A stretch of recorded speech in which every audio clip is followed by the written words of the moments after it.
I'm here to talk about success. The first rule of success is to have a vision. You see, if you don't have a vision of where you go, and if you don't have a goal where you go, you drift around and you never end up anywhere. I mean, as you know, I was born in 1947 in Austria after the Second World War. So I was very fortunate that I stumbled on my vision.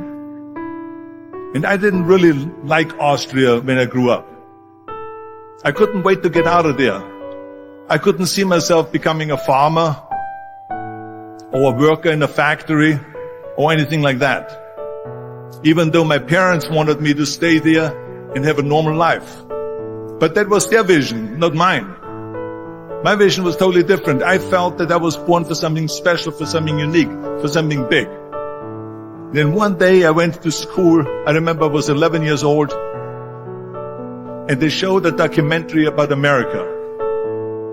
And there they showed in this documentary the huge skyscrapers, the high-rises, the huge bridges, the 6-lane freeways, and all of this stuff. And I said to myself, that's where I want to be. I don't want to be around here with these little farmhouses and these little buildings. I want to be in America. One day after school, I walked by a store in Graz. So I went inside and I looked around, and then I saw a magazine. I saw a bodybuilding magazine that had Reg Park on the cover.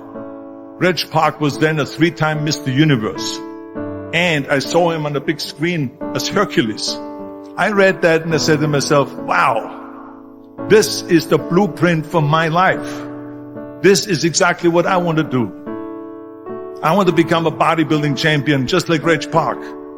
I want to get into movies just like Reg Park. And I want to make millions of dollars and be rich and famous just like Reg Park. Do you know how great it felt that I knew where I was going? Imagine the majority of people don't know where they're going. I knew where I was going. That I'm going to become this bodybuilding champion just like him. So it was just a question of how do you do it? I was so relieved because when you have a goal, when you have a vision, everything becomes easy. So people always ask me, when they saw me in the gym in the pumping iron days, they say, why is it that you're working out so hard?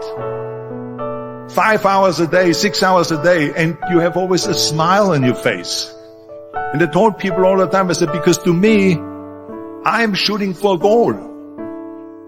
In front of me is the Mr. Universe title. So every rep that I do gets me closer to accomplishing that goal, to make this goal, this vision turn into reality. Every single set that I do, every repetition, every weight that I lift will get me a step closer to turn this goal into reality. So I couldn't wait to do another 500-pound squat. I couldn't wait to do another 500-pound bench press. I couldn't wait to do another 2,000 reps of sit-ups. I couldn't wait for the next exercise. At the age of 20, I went to London and I won the Mr. Universe contest as the youngest Mr. Universe ever. And it was because I had a goal. So let me tell you something, visualizing a goal and going after it makes it fun. You got to have a purpose no matter what you do in life. You got to have a purpose. 74% hate their job in America. Now, there's not much different when you come to Europe. The majority of people don't like what they're doing because they're really not doing it because they didn't have a goal and they followed this goal. They just aimlessly drift around, and then all of a sudden there's a job opening, so they get that job because you have to work. But then when you work, it's a chore. It's work. It's not fun. So if you think about only a quarter of the people really enjoy what they're doing in life. That is unbelievable if you think about it. So I felt so blessed that I knew what I was doing. It's like a medical student that studies and knows he wants to become a doctor. You know where to go. And the same thing is also in politics. I remember that in politics, I had a very clear vision that I will be the leader of California. This is as far as I could go because I was not born in America, so I could not run for president. So being the governor of the fifth largest state,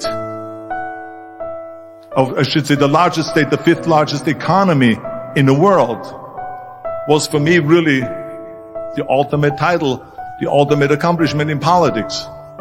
So even though people came up to me and says, why don't you go and run for something smaller? You're never gonna make it. I ran for governor, and then 2 months later I became governor of the state of California. Again, because I had a very clear vision what I'm gonna do with California. So that's rule number 1, have a vision. Rule number 2 is, don't listen to the naysayers. Don't listen to the naysayers.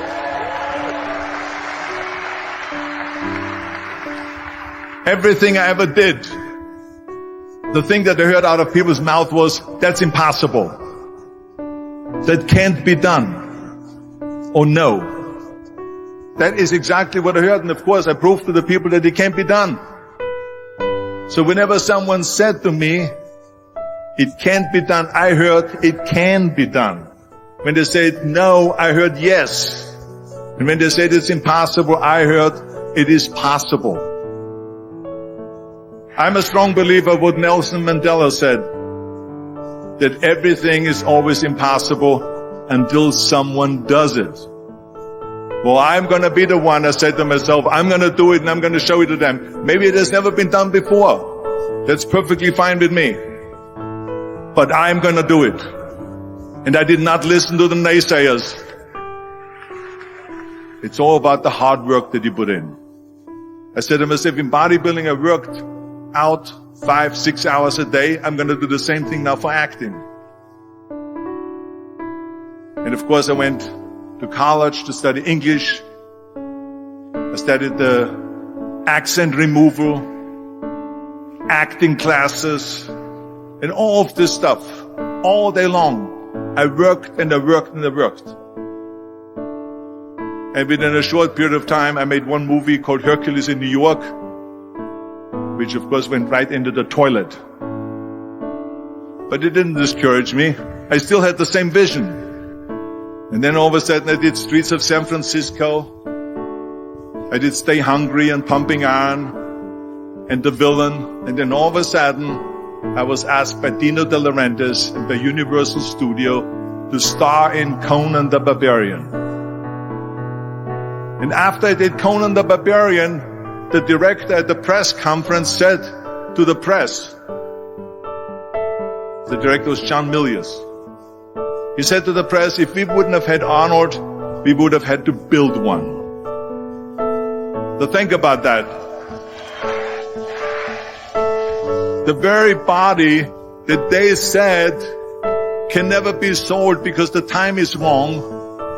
A few years later, I'm doing Conan the Barbarian, and it was the #1 hit at the box office when it came out in the summer of '82. Think about that. And the director says, if we wouldn't have had his body, we would have had to build one. So all of a sudden, my body became an asset, not a liability. And the same thing was with Terminator. After we were finished filming Terminator, Jim Cameron said to the press, if Arnold wouldn't have had that accent and talked like a machine, I think the movie wouldn't have worked. So think about that. The body and the accent that they attacked was an asset. But I didn't listen to those losers. I didn't listen to them at all. It's just the reality of it is that you cannot listen to the naysayers. So this is a very important lesson for all of you. So when someone says, no, this is a stupid idea, you in your mind, you don't have to say it, but in your mind just say this of you're an asshole. What do you know?